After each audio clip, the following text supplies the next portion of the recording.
Hello everyone, আমি আশা করব আপনারা সবাই ভালোই আছেন। আজ এই ক্লাসে পাওয়ার পয়েন্টের পরবর্তী ক্লাসে যে টুলগুলি নিয়ে আলোচনা করব আমি স্ক্রিনে শো করে দিয়েছি, আপনারা দেখতে পাচ্ছেন। এবং এই সমস্ত টুল কিন্তু আমাদের টেবিলের মধ্যে কাজে আসে। যেমন আপনি টেবিলকে কিভাবে সিলেক্ট করবেন, সেই টেবিলকে কিভাবে ডিলিট করবেন, এবং আমরা টেবিল নেওয়ার পরে আমরা সেই টেবিলের মধ্যে কলম রো কিভাবে ইনসার্ট করব, এবং আপনি মার্ক সেল কিভাবে করবেন, স্প্লিট সেল কিভাবে করবেন, সাইজ এবং ডিস্টেন্স রো এবং কলমের মধ্যে কিভাবে বাড়ানো কমানো যায়, সেই সমস্ত বিষয় নিয়ে এই ক্লাসে আলোচনা করব। যারা এর আগের ক্লাস করেছেন এবং যারা নতুন ক্লাসটি শুরু থেকে শেষ পর্যন্ত করবেন, আমরা সরাসরি কম্পিউটার স্ক্রিনে চলে এলাম এবং তার সঙ্গে আমি পাওয়ার পয়েন্ট সফটওয়্যারটা খুলে নিয়েছি। অ্যান্ড খুলে নেওয়ার পরে বিশেষ একটি কথা আমি আপনাদের সবাইকে জানাতে চাই। আমি সমস্ত টিউটোরিয়াল তৈরি করি আপনাদের শেখানোর উদ্দেশ্যে। যদি কোশ্চেন করেন যে আপনি আদার্স কি করেন, দেখুন আমার প্রাইভেট একটা ইনস্টিটিউট আছে যেখানে আমার আশেপাশে লোকেশনে যত স্টুডেন্ট আছে সবাই কিন্তু কম্পিউটার শিখতে পারছে। বাট এই অনলাইনে শেখানোর উদ্দেশ্য হলো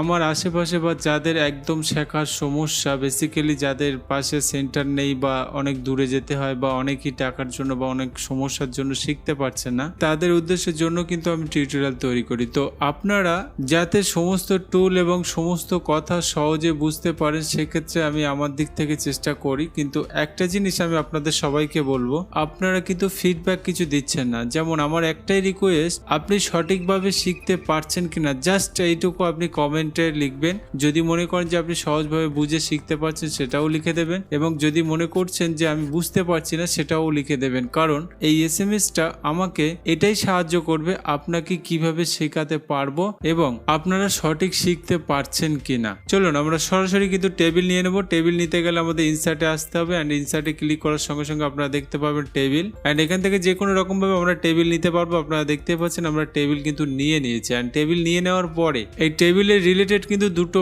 বার খুলবে, ডিজাইন এবং লেআউট বার। ওকে, আমরা এর আগের ক্লাসগুলো ডিজাইন বার ক্লিয়ার করেছি, আজকে আমরা ক্লিয়ার করবো লেআউট বার। অ্যান্ড লেআউটে আসার পর আপনারা প্রথমেই দেখতে পাচ্ছেন সিলেক্ট। এই সিলেক্ট কি কাজ করে দেখুন, আমরা কোনো একটা সেলের ভিতরে লিখলাম, সাপোজ আমি এখানে একটু লিখে দিলাম যে কম্পিউটার, অ্যান্ড কম্পিউটার লেখার পরে আমরা যদি চাই যে এই সেলটাকে বা এই কলমটাকে সিলেক্ট করব, অনলি ফর কিন্তু এই যে সিলেক্টের মধ্যে এসে কাজ করতে হবে। যেমন আমরা মাউস দিয়েও সিলেক্ট করতে পারি এভাবে, এবং আপনি চাইলে সিলেক্টের মাধ্যমেও কিন্তু সিলেক্ট করতে পারেন। তো আমরা সরাসরি সিলেক্টের মধ্যে আসবো। আসার পরে আপনি দেখতে পাবেন সিলেক্ট টেবিল, সিলেক্ট কলম, সিলেক্ট রো।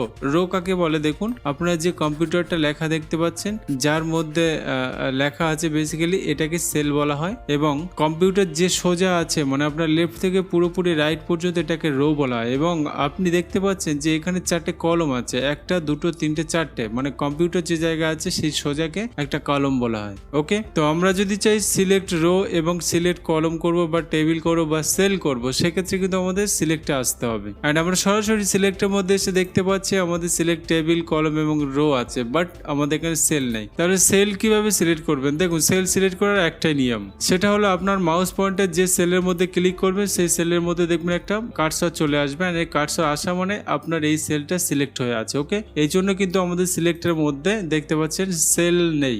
ওকে, এন্ড আমরা যদি চাই এই কলমটাকে সিলেক্ট করব, আমরা এই কলমটাকে মাউস দিয়েও সিলেক্ট করতে পারি, এবং চাইলে আমরা সিলেক্টের মধ্যে এসে এখানে সিলেক্ট কলমে ক্লিক করে আমরা সিলেক্ট করতে পারি। ওকে, এভাবে কিন্তু সিলেক্ট করা যায়। যদি আপনি চান মাঝখানে রোটাকে সম্পূর্ণ সিলেক্ট করতে চান, তাহলে সরাসরি আমরা সিলেক্টে আসবো, আর এখানে দেখতেই পাচ্ছেন সিলেক্ট রো। সিলেক্ট রোতে ক্লিক করলে সরাসরি মাঝখানে রোটা কিন্তু সিলেক্ট হয়ে যায়। ওকে, আসুন এইভাবে আপনারা কিন্তু সম্পূর্ণ সিলেক্ট করতে পারবেন, টেবিল থেকে শুরু করে সবকিছু সিলেক্ট করতে পারবেন, টেবিলের সমস্ত কাজগুলো। ওকে, এন্ড সরাসরি আমরা পরে অপশন দেখতে পাচ্ছি ভিউ গাইডলাইন। এই ভিউ গাইডলাইন কিন্তু সব জায়গায় কাজ করে না, যে জায়গায় কাজ করে আমি আপনাদেরকে অবশ্যই জানিয়ে দেবো। ওকে, আর নেক্সট পয়েন্ট হচ্ছে ডিলেট। দেখুন ডিলেটটা ভেরি ভেরি ইম্পর্টেন্ট। ডিলেট কি কাজ করে দেখুন, ডিলেট কাজ করে আমাদের কলম, রো এবং টেবিলকে ডিলেট করতে গেলে সেক্ষেত্রে কিন্তু আমাদের ডিলেটে যেতে হবে। সাপোজ আমরা এখানে 4টে কলম নিয়েছি, আমি চাইছি এই যে কলমটা আছে এটাকে ডিলেট করব, তাহলে এই কলমের মধ্যে কিন্তু আমাদের কার্সর রাখতে হবে, অ্যান্ড সরাসরি আমরা ডিলেটে যাব। ডিলেটে আসার পর আপনি দেখতে পাচ্ছেন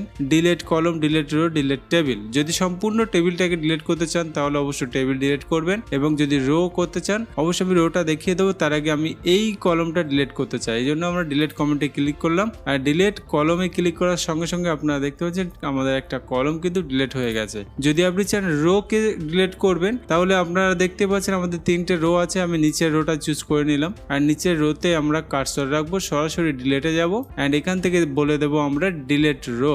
ওকে, অ্যান্ড ডিলিট রোতে ক্লিক করার সঙ্গে সঙ্গে আপনারা দেখতে পাচ্ছেন 3টে রো ছিল, ইতিমধ্যে আমাদের 2টো রোয়ে পরিণত হয়ে গেছে। ওকে, যদি আপনারা চান যে আমরা এখানে কলম বাড়াবো, যেমন 3টে আছে 4টে হবে বা 5টে হবে, এখানে 3টে কলমের জায়গায় আমরা 4টে কলম করব। তো সেক্ষেত্রে আমরা কি করব, যেখানে আমাদের কলমটা বাড়বে, যেদিকে বাড়বে, আপনি মনে করছেন যে আমরা ডান সাইডে বাড়াবো, তাহলে ডান সাইডে বাড়াতে গেলে অবশ্যই আমাদের এখানে ইনসার্ট রাইট লেখা আছে, দেখুন ইনসার্ট রাইট, অ্যান্ড ইনসার্ট রাইটে আমাদের ক্লিক করতে হবে। ইনসার্ট রাইটে ক্লিক করার সঙ্গে সঙ্গে এখানে দেখুন আমাদের রাইট সাইডে একটা কলম কিন্তু বেড়ে গেছে। ওকে, এইভাবে যদি চাই আমরা রো বাড়াবো, তাহলে কিন্তু রো কোথা থেকে বাড়াবেন সেখানে অবশ্য কার্সর রাখবেন, অ্যান্ড সরাসরি আমরা নিচের দিকে রো বাড়াবো, এই জন্য আমরা ইনসার্ট বিলোতে ক্লিক করবো, অ্যান্ড ক্লিক করার সঙ্গে সঙ্গে আপনারা দেখতে পাচ্ছেন নিচের দিকে কিন্তু আমাদের রো বেড়ে গেছে। যদি আপনারা চান উপরের দিকে বাড়াবেন, তাহলে অবশ্যই আমাদের ইনসার্ট অ্যাবো। ওকে, অ্যান্ড ক্লিক করার সঙ্গে সঙ্গে আপনারা দেখতে পাচ্ছেন উপরে কিন্তু আমাদের কলমটা বেড়ে গেছে। ওকে, অ্যান্ড নেক্সট আপনারা যদি চান আমরা দুটো সেলকে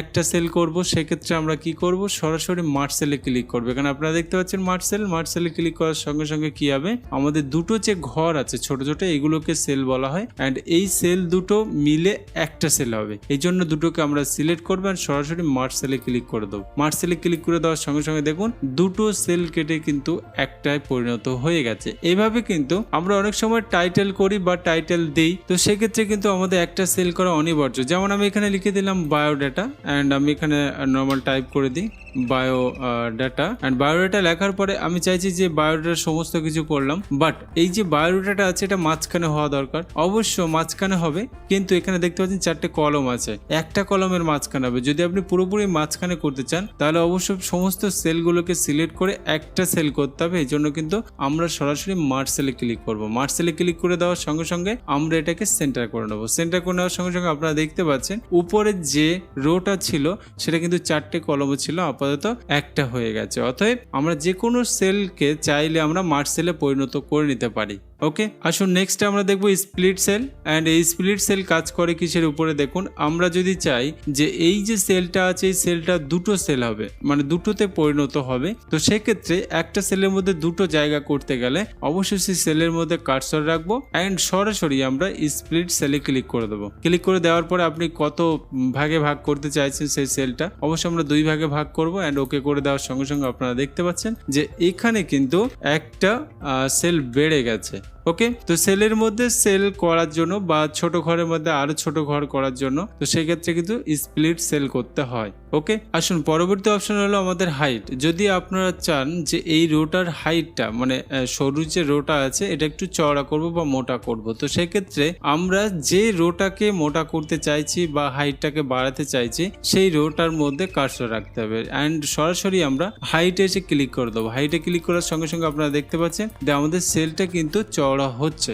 ওকে, এন্ড এইভাবে কিন্তু আপনি চাইলে চওড়া এবং উইথ দিক থেকে কমিয়ে নিতে পারেন, তো আমরা চাইলে কিন্তু উইথটা বাড়াতে পারি এবং কমাতেও পারি। ওকে, এন্ড উইথ এবং হাইট এখানে কিন্তু কাজ করা যায় ভেরি ইজিলি, এন্ড আপনারা চাইলে কিন্তু এখানে নাম্বার দিয়ে করতে পারেন, বাট আমি নাম্বার দেই না, আমি ক্লিক করে আপনাদেরকে দেখিয়ে দিই। আসুন পরবর্তী অপশন এবং লাস্ট অপশন, আমরা যদি আমাদের কলমের মধ্যে যদি মনে করি যে এই যে ঘরটা আছে দেখুন চওড়া, যদি আমরা চাই এই সবগুলো একই রকম সাইজের হবে, তাহলে আমাদের প্রয়োজন মতো আমরা একটা সেলকে চওড়া সরু বা মোটা করে নেব, যতটা বড় বা ছোট করে নেব। ওকে, নো প্রবলেম। বাট আমরা যদি চাই এই যে মোটাটা আছে সবগুলো এই রকম মোটা হবে, তো কতটা সাইজ আছে আমরা জানি না, তো কিন্তু এখানে অপশন আছে অটোমেটিকলি সবগুলো করার জন্য। আসুন আমরা দেখে নিই। তো এখানে আপনি দেখতে পাচ্ছেন ডিস্টেন্স রো। ওকে, অ্যান্ড আমরা সরাসরি ডিস্টেন্স রোতে ক্লিক করে দেবো। ক্লিক করে দেওয়ার সঙ্গে সঙ্গে আপনারা দেখতে পাচ্ছেন সবগুলো কিন্তু একই রকম হাইটের হয়ে গেছে। ওকে, অ্যান্ড ডিস্টেন্স রো মানে কি, এখানে অটোমেটিকলি কাজ করে যে নাম্বারটা আমরা লিখেছি, যে সাইজটা আমরা লিখেছি, সেই সাইজটা যখন আমরা বড় করব দেখুন অটোমেটিকলি আমাদের টেক্সটগুলো কিন্তু বড় হয়ে যাবে, তাই না? তো বড় হয়ে যাওয়ার ফলে কি হলো, এটা কিন্তু বড় হয়ে গেল, বাকিগুলো ছোট হয়ে গেল। তো এই যে ডিস্টেন্সটা সবগুলো একই করার জন্য ডিস্টেন্স রোতে ক্লিক করুন, অ্যান্ড আপনারা দেখতে পাচ্ছেন আমাদের উপরের রোটা যেমন চওড়া ছিল বা মোটা ছিল সবগুলো কিন্তু সেম ভাবে সেম ফরম্যাটে চলে এসেছে। ওকে, এভাবে কিন্তু আমাদের ডিস্টেন্স রো এবং কলম আপনি করে নিতে পারেন চাইলে। ওকে, তো আমি আশা করব ক্লাসটি আপনারা সম্পূর্ণ বুঝতে পেরে গেছেন। অবশ্যই আপনারা প্র্যাকটিস করে নেবেন, এবং টেবিলের লেআউটের ক্লাস আজকে শেষ করছি না, আজকে শেষ করতে গেলে ক্লাসটি অনেক বড় হয়ে যাবে, বাট আমরা খুব তাড়াতাড়ি টেবিল লেআউটের শেষ ক্লাস নিয়ে আসবো, আপনারা কালেক্ট করে দেখে নেবেন। যদি এই ক্লাসে কোনো রকম সমস্যা বা প্রবলেম থাকে আমাকে অবশ্যই কমেন্ট করবেন। আপনার মূল্যবান সময় দেওয়ার জন্য ধন্যবাদ এবং আমাদের পরবর্তী ক্লাস নিয়ে আসা পর্যন্ত আপনারা সবাই ভালো থাকবেন।